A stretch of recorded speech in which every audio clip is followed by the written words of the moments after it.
Une objection en vente. Pour beaucoup, ça sonne comme une porte qui se ferme, n'est-ce pas? Et si en fait c'était la clé pour ouvrir la bonne porte, celle qui mène à la conclusion? Dans cette analyse, on va voir ensemble comment transformer le non le plus redouté en notre meilleur allié. Allez, c'est parti. Ah, la voilà, la fameuse phrase, celle qui jette un froid, quoi. C'est trop cher. Trois petits mots qui ont l'air de mettre un point final à toute la discussion. C'est l'objection classique par excellence et elle peut être vraiment, vraiment décourageante. Mais et si on voyait les choses complètement différemment? Si cette objection, comme toutes les autres d'ailleurs, n'était pas du tout un mur, mais plutôt une invitation. Une invitation à avoir la vraie conversation, celle qui construit la confiance et qui, au final, mène à la vente. Alors voilà notre feuille de route pour y arriver. D'abord, on va reprogrammer notre façon de penser face à un non. Ensuite, on va apprendre à décoder ce qui se cache vraiment derrière. On verra qu'il y a 3 grandes familles d'objections, puis on découvrira une méthode toute simple, ADER, pour savoir quoi faire à chaque fois. Et pour finir, on résumera tout ça pour ne plus jamais être pris au dépourvu. Allez, on attaque par le plus important, ce qui se passe dans la tête. Parce qu'en fait, avant même de dire un mot pour répondre, tout se joue déjà là-haut. Il faut changer radicalement notre regard sur ce qu'est une objection. Alors regardez bien ce changement de mentalité. On passe de l'ancienne vision, où l'objection est un obstacle, une raison d'abandonner, à une toute nouvelle vision, où elle devient un signe d'intérêt.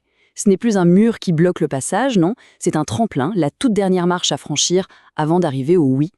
Bon, d'accord, mais en quoi c'est un signe d'intérêt? Ça peut paraître bizarre, mais en fait, c'est très logique. Pensez-y. Une personne qui s'en fiche, elle ne dit rien. Elle passe juste à autre chose.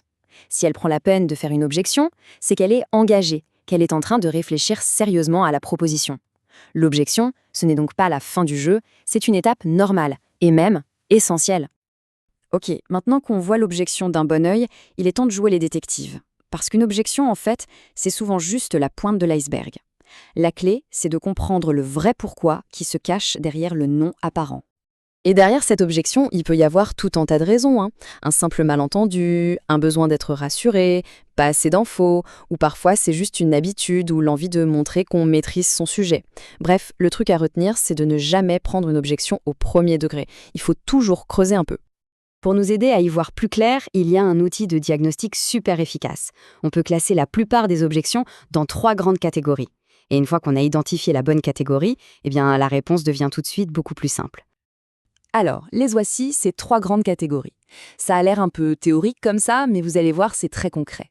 On a les objections non sincères et non fondées, les sincères mais non fondées, et enfin, les sincères et fondées. Allez, on regarde ça de plus près.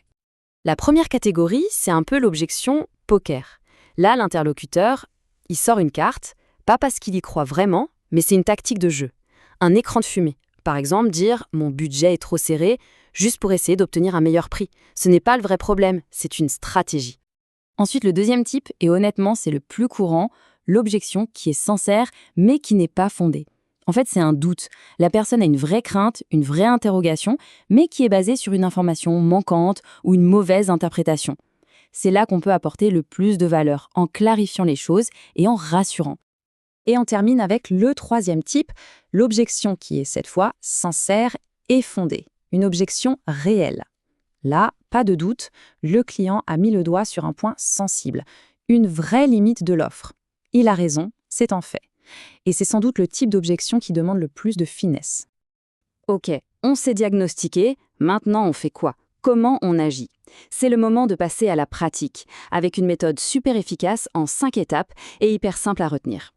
Cette méthode, elle a un nom, ADER. C'est un acronyme qui va nous servir de guide.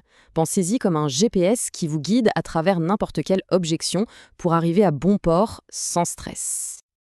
Alors, ADRA, qu'est-ce que ça veut dire? C'est simple. A pour acceptation, D pour découverte, E pour empathie, R pour réponse, et un dernier A crucial, l'acceptation de cette réponse par le client. C'est une séquence logique qui permet de ne rien laisser au hasard. On commence avec le premier A pour acceptation.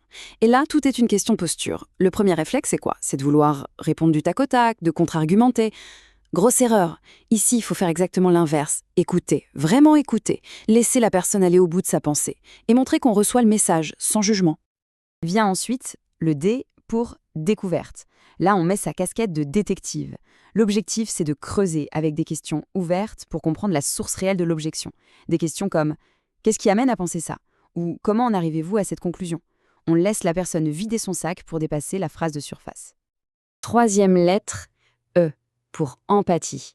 Et celle-là, attention, elle est surpuissante. Le but, c'est de valider le ressenti de l'autre. Une phrase simple comme celle-ci fait des merveilles. Attention, ça ne veut pas dire qu'on est d'accord avec l'objection, ça veut juste dire qu'on comprend le point de vue. C'est tout bête, mais ça désamorce complètement la situation. Et c'est seulement après tout ça qu'on arrive au R de réponse. Et là, évidemment, la réponse va dépendre du type d'objection qu'on a identifié avant. Si c'était un doute, le type 2, on va apporter des preuves, des chiffres, des témoignages pour rassurer. Si c'est une objection réelle, le type 3, alors on reconnaît la limite et on utilise la technique de la balance. On met en perspective cet inconvénient par rapport à tous les avantages. Et on arrive au dernier A, l'acceptation. Mais cette fois, c'est l'acceptation par le client. C'est une étape qu'on oublie tout le temps, et pourtant, elle est cruciale. Il faut absolument vérifier que la réponse a été bien reçue. Une petite question de validation comme « Est-ce que ce point est plus clair maintenant ?» permet de s'assurer que l'obstacle est vraiment levé avant de passer à la suite. Bon, voilà, on a toutes les pièces du puzzle en main. Maintenant, pour que tout soit bien clair, on va résumer les points essentiels à retenir pour vraiment maîtriser l'art de la réponse aux objections. Alors, en résumé, quelle est notre nouvelle boîte à outils ? Premièrement, on change d'état d'esprit. Une objection, c'est bon signe. Deuxièmement, on prend le temps de diagnostiquer. Est-ce une tactique, un doute ou un vrai problème ? Troisièmement, on déroule notre méthode ADRA, pas à pas, et enfin, on n'oublie jamais de vérifier que la réponse a bien été acceptée. Et pour finir, une question à se poser, quelle est l'objection qu'on entend le plus souvent ? Et maintenant, avec ce nouveau cadre ADRA, comment est-ce qu'on pourrait l'aborder différemment la prochaine fois pour la transformer en une vraie opportunité ? Voilà, c'est tout pour cette analyse. J'espère que ça a pu être utile. Merci et à très bientôt.